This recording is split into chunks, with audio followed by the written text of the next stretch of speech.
2 মাসের বাচ্চাকে রেখে একটি টোটো চালকের সঙ্গে পালিয়ে গেছিলাম। স্বামীর থেকে ওই টোটো চালককে আমার বেশি ভালো লাগতো। বাসা থেকে পালানোর সময় হাতের পায়ের গহনা এবং 3-4 লক্ষ টাকা সঙ্গে নিয়ে গেছিলাম। বেশ ভালোই চলছিল দিনগুলি। প্রায় 2-3 মাস পরে হলো আসল সমস্যার কারণ। আমি যত টাকা পয়সা এবং গহনা নিয়ে আসছিলাম সব শেষ। এইদিকে আমার প্রেমিক ও টোটো চালানো ছেড়ে দিয়েছে। কি করব বুঝতে পারছিলাম না। ঠিক তার 2-3 দিন পরে আমার নতুন স্বামী নিখোঁজ হয়ে যায়। তাকে কোথাও খুঁজে পাচ্ছিলাম না। মাথায় যেন আকাশ ভেঙে পড়ল আমার। আমি তাকে পাগলের মতো খুঁজে বেড়াচ্ছি। এরই মধ্যে একটি অচেনা নাম্বার থেকে ফোন আসে, রিসিভ করলাম। হ্যালো, কে? আমি ঝন্টু। এই তুমি কোথায় চলে গিয়েছো? তোমাকে খুঁজে পাচ্ছি না। আমাকে খুঁজিও না, আমি আমার বউ বাচ্চার কাছে চলে এসেছি। কি তুমি বিবাহিত? হ্যাঁ, আমার বউ বাচ্চা সব আছে। এতদিন তোমার সাথে মজা নিয়েছি। প্লিজ তুমি এমন করো না, তুমি ফিরে এসো। আমি তোমাকে অনেক ভালোবাসি। সম্ভব না। কথাটি বলেই ফোনটা কেটে দিল। মাথায় আকাশ ভেঙে পড়ল। কি করব ভেবে পাচ্ছি না।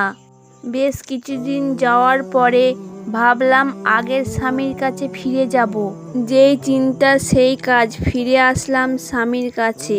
এসে দেখি আমার সন্তানকে কাজের মেয়ে রুবিনা সামলাচ্ছে আর আমার স্বামী অফিসে কাজ করতেছে। স্বামীকে বললাম, শুভ, আমি ফিরে এসেছি, আমাকে ক্ষমা করে দাও প্লিজ। শুভ বলল, ও আপনি? ক্ষমা চাওয়ার কিচ্ছু নেই। কি জন্য এসেছেন সেটা বলুন। আমার স্বামী সন্তানের কাছে আমি ফিরে আসবো না তো কার কাছে ফিরে আসবো?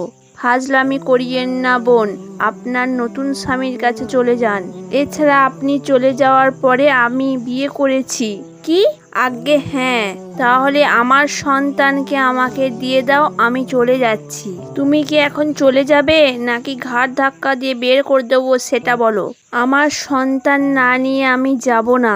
কথাটা শোনা মাত্রই শুভ ঘাড় ধাক্কা দিয়ে বের করে দেয় আর বলতে থাকে, বেলজ্জাহীন মহিলা কোথাকার, চোখের সামনে কখনো আসবি না। সত্যি ইদানিং মানুষ পরকীয়াতে বেশি জড়াচ্ছে নিজেকে। সবাই সাবধানে থাকুন। আপনার একটি ভুলের কারণে আপনার সাজানো সংসার তছনছ হয়ে যেতে পারে। ভিডিওটি কেমন লাগলো কমেন্টে জানাবেন। এই ভিডিওটি রাখলাম 100টি কমেন্ট, 200টি লাইক। জানি তোমরা করে দেবে।